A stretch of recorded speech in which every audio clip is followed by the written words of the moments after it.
mas Deus está na casa, está no controle. Irmãos, eu trouxe uma palavra para ministrar nessa noite. Desde ontem eu estou mastigando ela. Fiz até um esboço aqui bonitinho, Sim. para dar um lugar. Mas quando o pastor estava lendo a palavra inicial, Deus me direcionou e ardeu no meu coração uma outra passagem também em Marcos, da qual eu quero ministrar nessa noite. Evangelho de Jesus, segundo escreveu Marcos,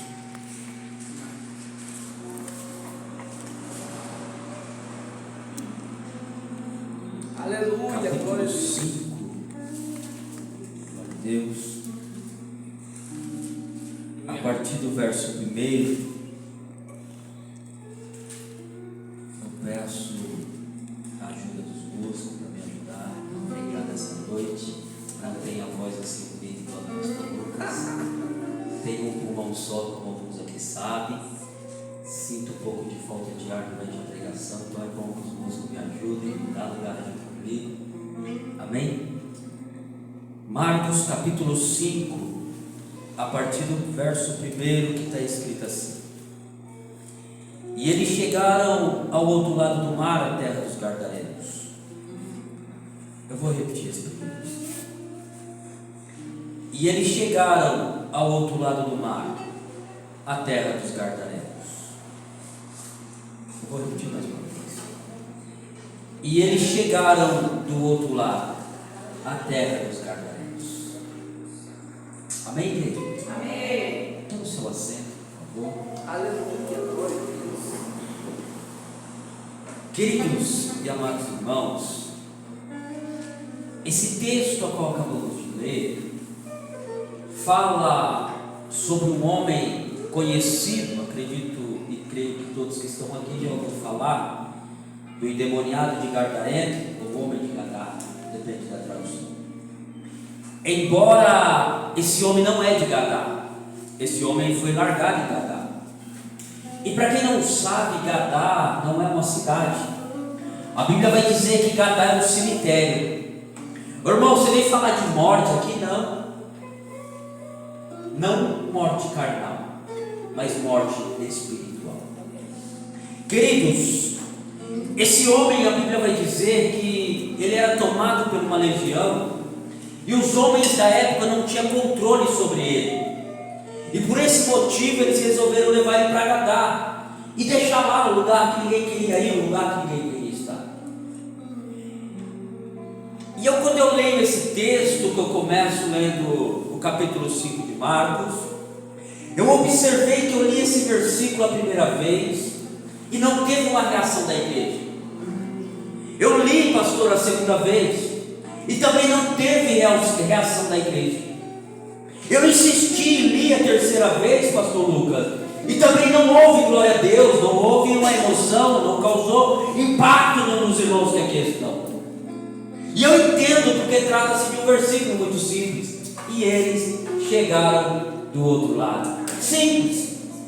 Porém, quando eu estudo esse texto, quando eu estudo a palavra de Deus, eu gosto sempre de ler aquilo que Deus põe no meu coração, e gosto de ler também, pastor Lucas, um capítulo antes, um capítulo depois, para que eu venha entender perfeitamente aquilo que Deus está colocando no meu coração, para que eu seja fiel na hora de transmitir para a igreja a qual Deus quer falar nessa noite. E quando eu estou lendo o capítulo 5 dizendo, e eles chegaram do outro lado, parece simples, mas quando eu estava lendo o capítulo 4 dessa história, estava dizendo que havia uma grande tempestade, um pequeno barco, alguns discípulos dentro, discípulos desesperados, uns com medo de morrer, outros querendo voltar para trás, outros desacreditando, se perguntando, quem é esse que o mar e o vento obedece? Aí Jesus entra no capítulo 5 dizendo, e eles chegaram do outro lado. Talvez você não entendeu, mas eu vou explicar. Jesus está dizendo, não importa a situação que você chegou aqui hoje, não importa a tempestade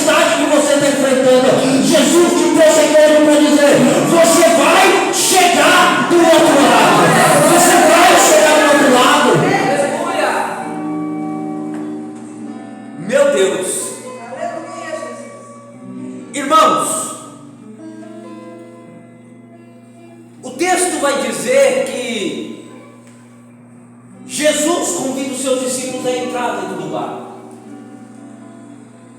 E sabe o que me chama a atenção? É que os discípulos, eles não tinham mania de ficar questionando Jesus. Eles não perguntavam para quê, por quê, para onde. Não. Jesus chamava eles para entrar no barco, eles simplesmente obedeciam, entravam. E Jesus está dizendo para a crente aqui nessa noite: por que está se perguntando, se questionando a maneira de Jesus trabalhar? Por que está se perguntando para quê ou por quê? Até quando?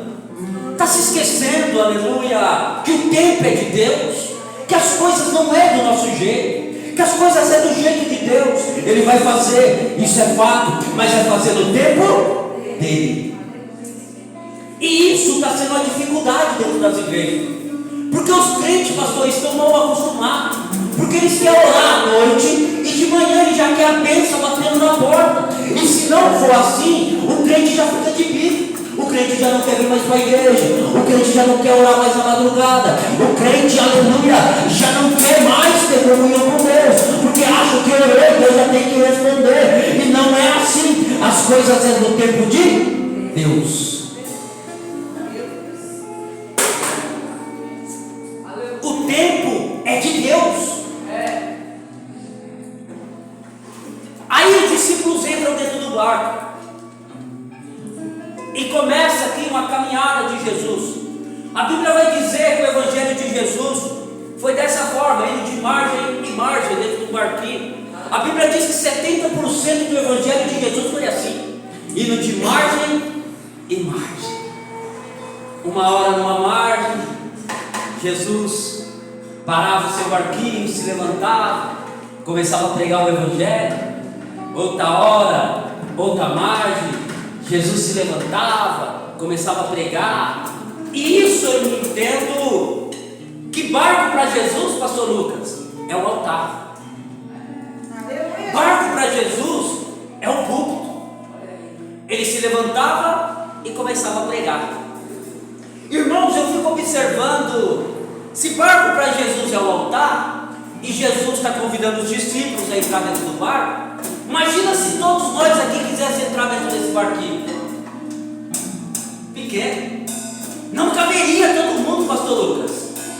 E Jesus está dizendo: o barco é pequeno, mas a praia é grande. Que tal você descer do altar e começar a pregar na praia? É lá fora que tem gente precisando ouvir o que Deus fez na sua vida. É lá fora que tem pessoas precisando ouvir o seu testemunho. É lá fora. Temos que sair do comodismo de dentro de quatro paredes. O irmão, então não é para mim vir para a igreja? Não, é para mim. Porque a igreja é onde a gente vai aprender, onde a gente vai viver. Mas não é para ficar guardado, é para levar para aqueles que estão lá fora.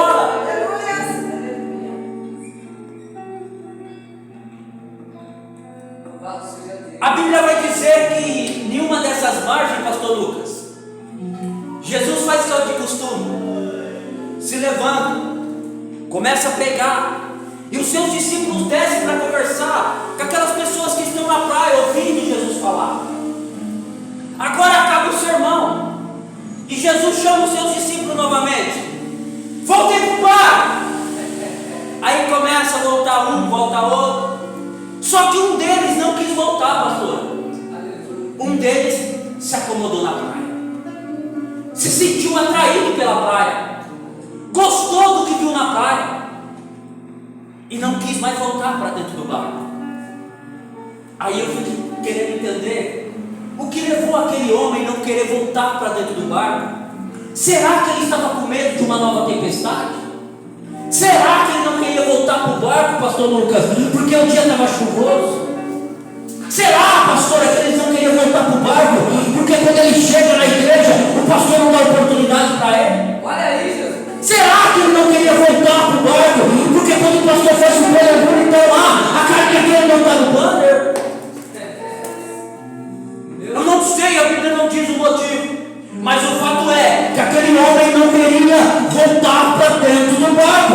Aí Jesus começa a insistir: volta para dentro do barco. É um convite para você nessa noite. É Jesus convidando o crente aqui hoje a voltar para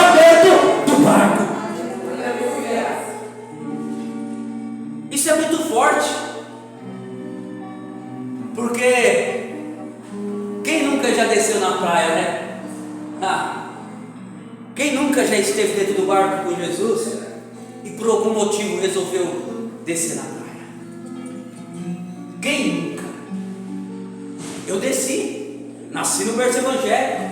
Aos 17 anos eu desci do barco, pastor. Quis conhecer lá o pancadão, quis conhecer lá o ralabucho, não sei como vocês falam aí. Mas o fato é que desci do barco também. E a praia, tem muita coisa boa, aparentemente, muita coisa que nos atrai. E o problema aqui não é descer na praia. O problema aqui é não voltar para dentro do barco. Esse é o problema.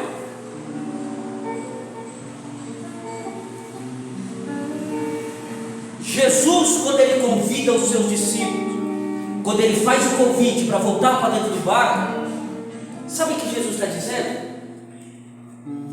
Que barco é lugar de intimidade com Jesus. Então é fato que Jesus está com saudade da intimidade que tinha com pessoas que estão aqui. Porque eu não vim pregar para quem ficou em casa, eu vim pregar para quem está aqui. Aleluia. E Jesus está convidando o crente a voltar para dentro do barco. Aleluia. Praia é enganação. Praia parece bom, mas não é. Eu vou melhorar isso para você entender. Praia é enganação. Se veste como crente, canta como crente, prega como crente, Olha aí. mas está na praia. Meu Deus. Mas está na praia. Porque quando o crente está na praia e ele ainda não prestou atenção, não consegue enxergar que ele está na praia, o primeiro ponto que a gente vai observar é a falta de amor. É a falta de amor. Você pode ver, pastor, o pastor falou: olha, o culto amanhã vai começar às 7 horas. Sabe que hora que o crente chega? 7h30. Meu Deus! Aí ele começa a entender que ele está na praia, pastor. Porque a praia engana a pessoa. Meu Deus. A pessoa canta bonito, prega bonito, Fala até em língua. fala em línguas. Aí eu vou em Corinto, onde Paulo vai falar que não importa se prega, se canta, se pula, se rodeia, se não tiver o amor, de nada adianta. Aleluia. Aí Jesus é misericordioso e insiste no convite: volta para dentro do barco. Meu Deus. Aleluia. Volta para dentro do barco. Aleluia. Eu vou melhorar para você, para ver se você entende. Volta a ter intimidade com Deus nessa noite. Jesus está com saudade da intimidade que tinha com o crente aqui. Crente que orava na madrugada e não ora mais. Crente que cantava e não canta mais. Crente que falava em línguas e não fala mais. Jesus está te convidando hoje. Volta, tem intimidade com Deus. Aleluia. Glória a Deus. Aí o discípulo entende. Ele vai entender, pastor, que Deus não é aquela pessoa boazinha que nós imaginamos o tempo todo. Porque Deus olha para Jesus, olha para ele de novo e engrossa a voz: volta para dentro do barco, crente! Aleluia. Eu acho que é bom. Aí ele entende e corre para dentro do barco. Aí ele vem correndo. Aleluia. Talvez se justificando, pastor. Não fui porque estava frio. Não fui porque cheguei cansado do trabalho. E se Deus tira o trabalho? Olha aí. Para onde vai correr? Vai voltar para dentro do barco. Jesus está falando sobre obediência nessa noite. Aleluia. Porque a igreja precisa entender e aprender uma coisa. E temos que parar de acreditar em tudo que andam cantando em cima do altar. Tem um hino que as pessoas cantam, pastor, aqui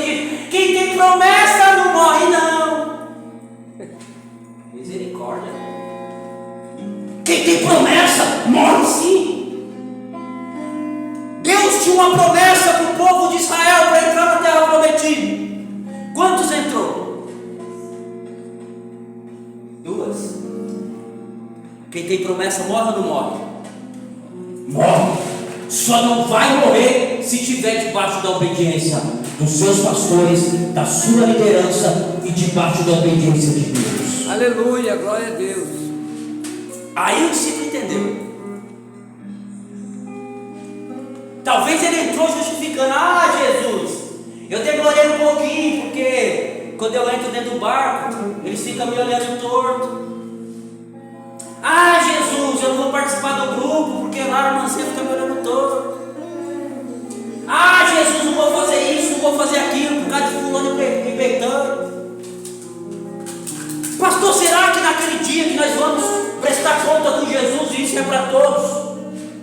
Todos nós vamos prestar conta diante de Deus. Será, pastor, que naquele dia Jesus, ele vai querer ouvir a nossa desculpa? Quando nós se apresentarmos diante dele naquele grande dia? Será que se eu chegar lá e falar: Jesus, eu não fiz por causa... Mostra as suas mãos. Olha aí. Mostra as suas mãos. Jesus não vai querer saber de desculpa. Não vai. Não vai. O discípulo volta para dentro do barco. Aí Jesus vai continuar a sua jornada. Agora eles vão para uma margem. O engraçado é que o barquinho de Jesus começa a tomar uma direção. Gadá. Um cemitério. Imagina aqueles discípulos naquele momento. O que meu Jesus vai fazer no cemitério? Tanta margem para nós ir, ele quer ir lá no cemitério. Porque eles não sabiam que tinha um homem lá, mas Jesus sabia. Calma, eu vou melhorar. Talvez essa pessoa que está sentada aí do seu lado nem sabe o que você está fazendo aqui hoje. Nem sabe o que você está passando. Nem sabe como está a sua casa. Mas aquele que está no controle do barco, ele sabe o que você precisa. E hoje o barco de Jesus está tomando uma direção.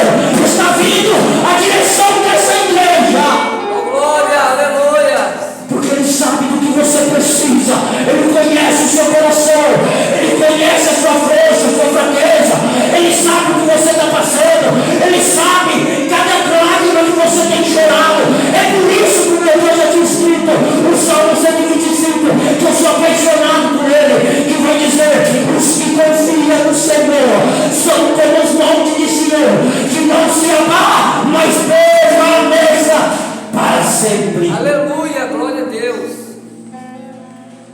Isso é muito lindo.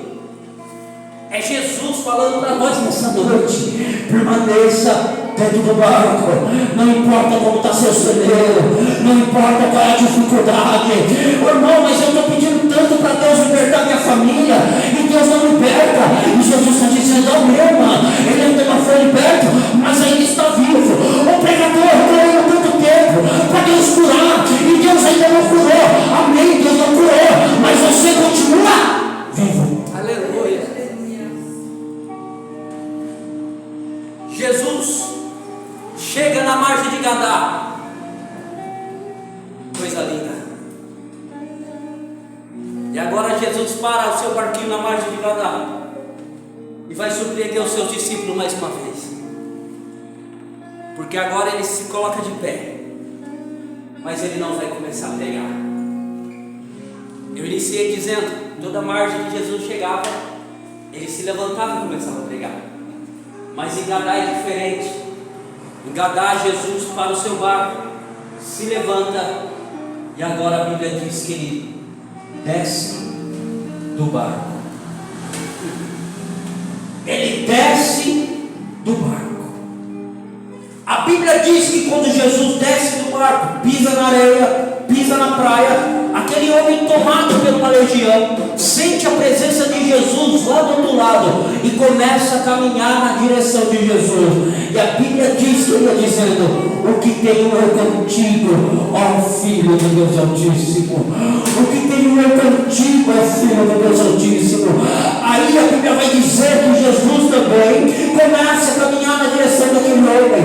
E Jesus ia caminhando na direção dele e dizendo: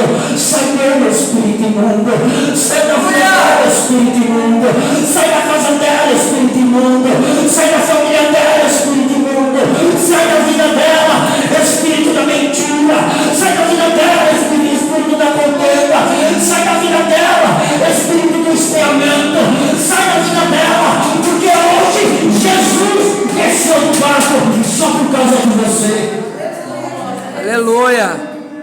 Irmãos, Jesus hoje desceu do barco só por causa de você. Olha aí, Jesus. Porque Ele sabe que você está precisando. Aleluia. Jesus hoje desceu do barco só por causa de você. Porque Ele sabe o que você está precisando. Oh, glória. Mas sabe o que é interessante?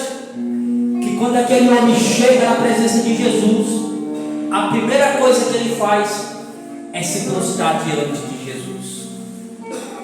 Irmãos, me perdoa a palavra, mas quando eu leio esse versículo, eu sinto vergonha dos crentes de hoje, com todo respeito. Porque olha aqui está escrito: e quando ele chega na presença de Jesus, ele se prostra.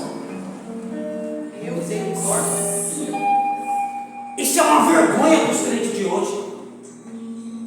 Porque, pastor, eu estou falando de um homem tomado por uma legião, um homem endemoniado.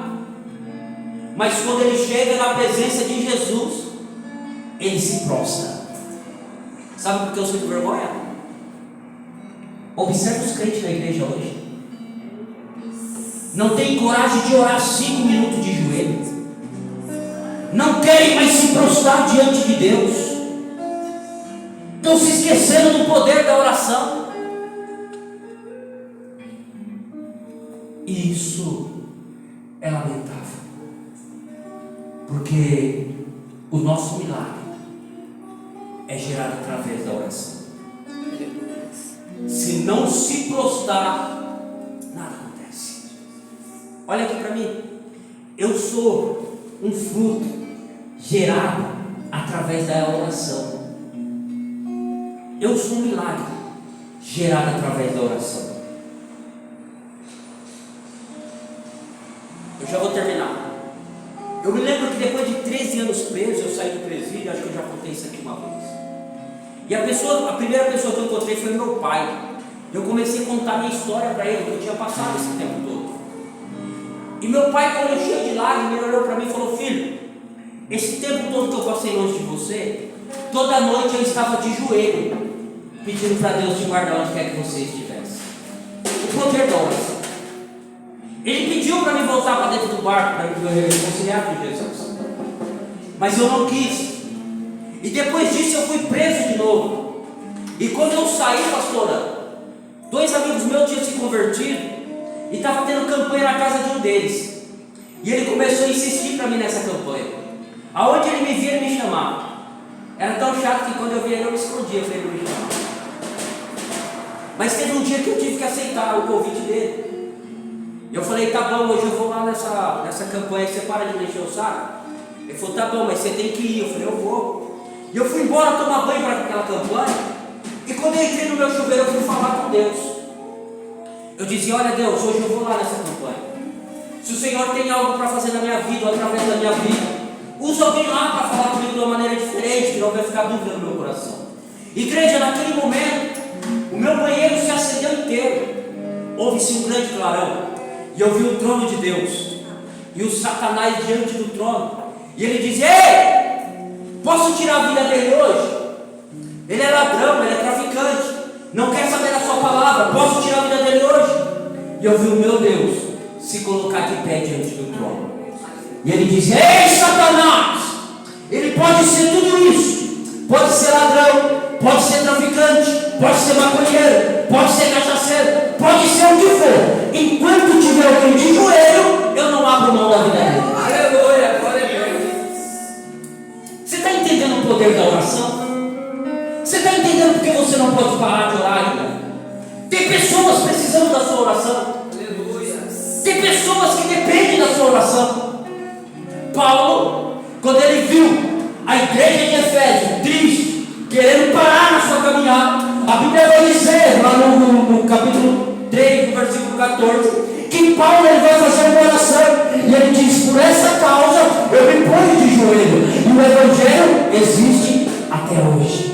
Imagina a igreja, essa igreja, o pastor Lucas, a pastora, todos nós de joelho orando pela sua causa. Como que não vai dar certo? Como não vai gerar milagre? Se Paulo sozinho orou de joelho, e o Evangelho permanece até hoje.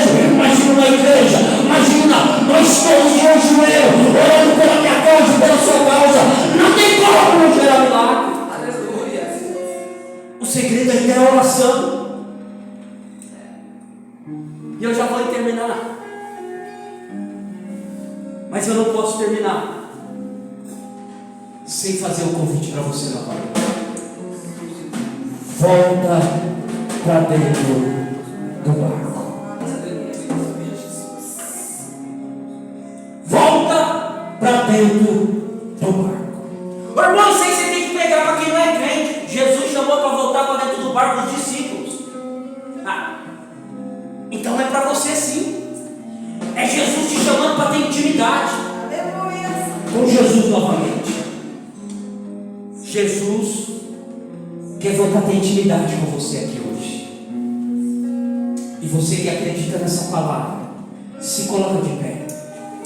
Com a permissão dos pastores, eu quero fazer uma oração com você. Eu quero fazer uma oração.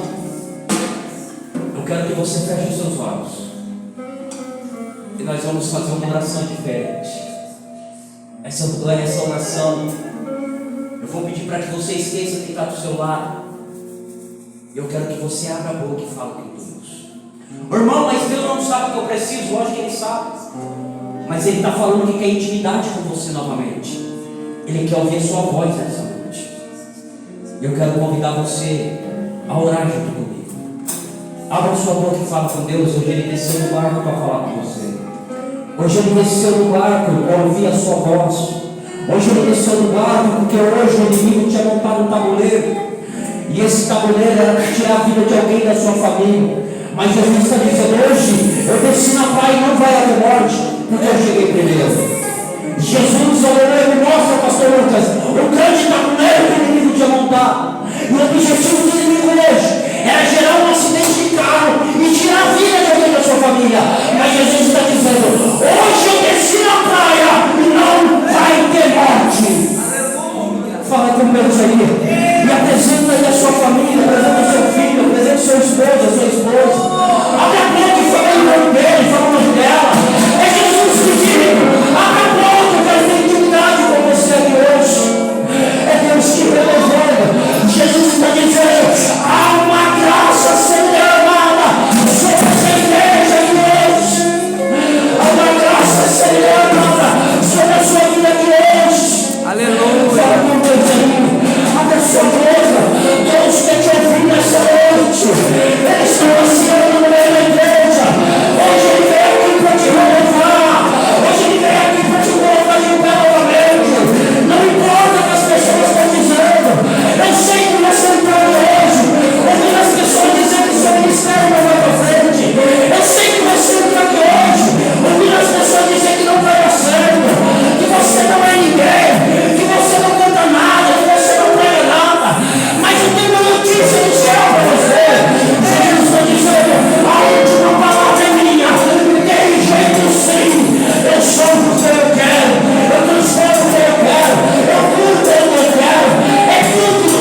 céus.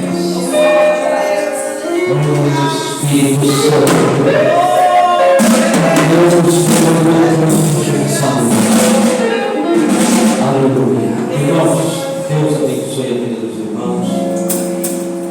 Essa palavra possa ficar gravada no seu coração. Peço aos irmãos que nas suas orações não esqueça de apresentar a vida do presbítero Marcelo. Sou carente da oração de cada um dos irmãos. Quando os irmãos estiverem orando pela minha vida, apresenta também o projeto River Resgatando Vida para Cristo. É um projeto que Deus colocou nas nossas mãos, onde nós mexemos ali com moradores de rua, na situação de rua. Os pastores já estiveram lá, vai falar amanhã em nome de Jesus, e os irmãos já estão todos convidados para conhecer o projeto. Amém? Que Deus abençoe e agradeça a oportunidade em nome de Jesus. Glória a Deus. Que Deus venha continuar usando o presbítero Marcelo grandemente na presença dele, né? Amados, se aceite um minutinho. Eu gostaria que os irmãos que trouxeram a sua oferta, que trouxeram o seu dízimo, que vão fazer o Pix, ou que vão fazer a tua oferta na maquininha. Aqui está a maquininha. Deixa eu já ligar a bichinha aqui, porque essa maquininha é crente. Sabe essa mão? Se alguém for fazer na maquininha, só vem aqui que eu mesmo faço, tá bom? Irmãos, quero avisar os irmãos que sexta-feira nós temos a campanha que o evangelista Deus está fazendo. Quem vai pregar mesmo sexta-feira?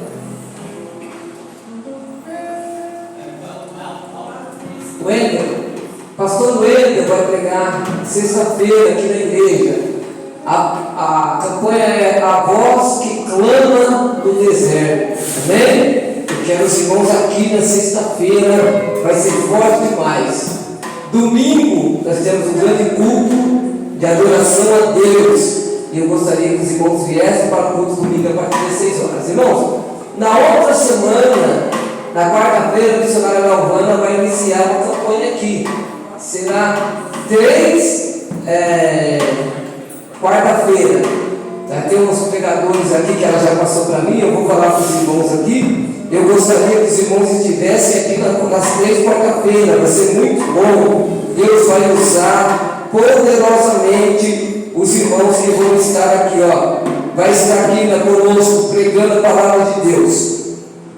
Vai estar o missionário Isaac, vai estar também o pastor Gabriel, a missionária Ana, vai estar também a levita Sara, vai estar também a missionária Tatiane, vai estar também a missionária Renata, a missionária Galvana vai estar na frente, e na frente de tudo está Jesus. Amém? Eu gostaria que os irmãos estivessem aqui para buscar a Deus conosco, viu? E no dia 29 nós temos o que mesmo? Quem se lembra? O evangelismo. Dia 29 nós temos o evangelismo. Eu quero todos os irmãos aqui do evangelismo. Amém? Amém? Pega aí seu dízimo, seu voto, sua oferta. Levante que eu vou abençoar a tua vida.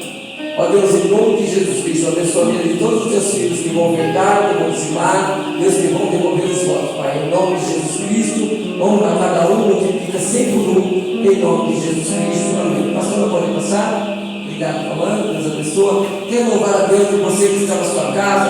Fique em posse dessa palavra que o presbítero Marcelo pregou. Que você venha voltar para o barco, e o nome de Jesus será glorificado na tua vida. Amém? Fique na paz do Senhor.